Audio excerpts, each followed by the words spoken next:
Chinky, anong magandang negosyo? Ay, alam mo maganda? Sari-sari store. Ha? Sari-sari store lang? Ay nako, huwag mong maliliitin ang tindahan ni Aling Nena doon sa kanto. Hindi mo ba alam, kumikita ng 100,000 yan kada buwan. Ha? Kung gusto malaman kung paano, pag-usapan natin to.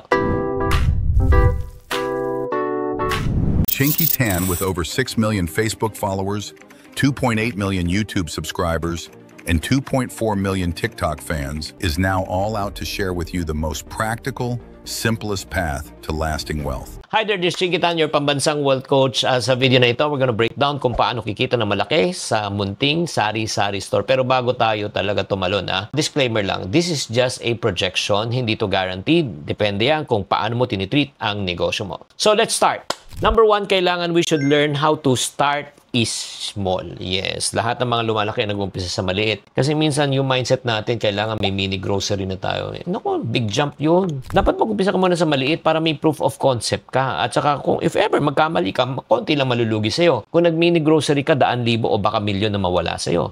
Watch the full video at Chinky Tan's YouTube channel. Subscribe now.